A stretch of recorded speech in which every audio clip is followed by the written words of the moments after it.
ខាតប្រាប់ផងបើសិនអូនរវល់ព្រមស្រឡាញ់ទើបបារម្ភខ្វាយខ្វល់តើអូនយល់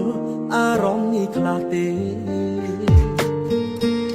ជាសង្សារគឺមានតែឈ្មោះបើគិតឲ្យអស់មិនស្មើមិនមានមេសម្រាប់បងគឺអូនលែងទំនេរឬមានគេជំនុំកន្លែងបងហើយឆាប់បងអន់មែនទេទើបបៀមេមិនតបឬក៏ឆាតបងរំខានត្រានត្រើសុខក៏ស្ងាត់មិនខ្វល់ពីបងឡើយអូនប្រហើយមិនដូចកាលពីមុនទេឃើញអូនឡាញរហូតតែអូនអត់រីផ្លាយស្នេហ៍យើងឃ្លាតឆ្ងាយក្រោយពេលអូនជួបគេឬជួបចិត្តគេហើយទើបអូនអងអារម្មណ៍ស្នេហ៍បើជ្រើសគេមាសមេប្រាប់បងផង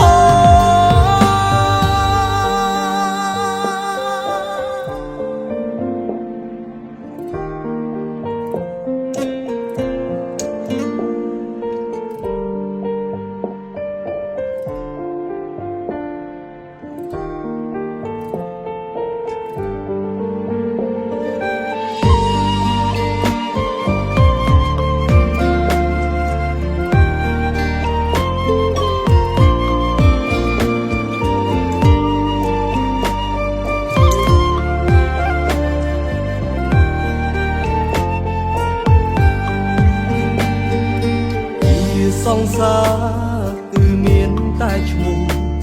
បើគិតឲ្យអស់មិនស្មើមិនមានមេ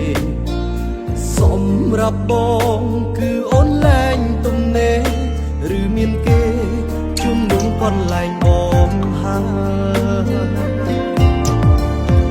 ឆាប់បងអន់មែនទេទើបបៀមេមិនតបឬក៏ឆាតបងរំខានត្រានត្រើសុខក៏ស្ងាត់មិនខ្វល់ពីបងឡើយអូនប្រហើយមិនដូចកាលពីមុនទេឃើញអូនឡាញរហូតតែអូនអត់រីផ្លាយស្នេហ៍យើងឃ្លាតឆ្ងាយក្រោយពេលអូនជួបគេឬជួបចិត្តគេហើយទើបអូនអងអារម្មណ៍ស្នេហ៍បើជ្រើសគេមាសមេប្រាប់បងផងបងអន់មែនទេទើបបៀមេមិនតបឬក៏ឆាតបងរំខានត្រានត្រើសុខក៏ស្ងាត់មិនខ្វល់ពីបងឡើយអូនប្រហើយមិនដូចកាលពីមុនទេឃើញអូនឡាញរហូ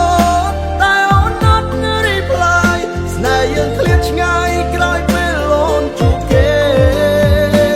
ឬជួបចិត្តគេហើយទើបអូនអងអារម្មណ៍ស្នេហ៍បើជ្រើសគេមាសមេប្រាប់បងផងឬជួបចិត្តគេហើយទើបអូនអងអារម្មណ៍ស្នេហ៍បើជ្រើសគេមាសមេប្រាប់បង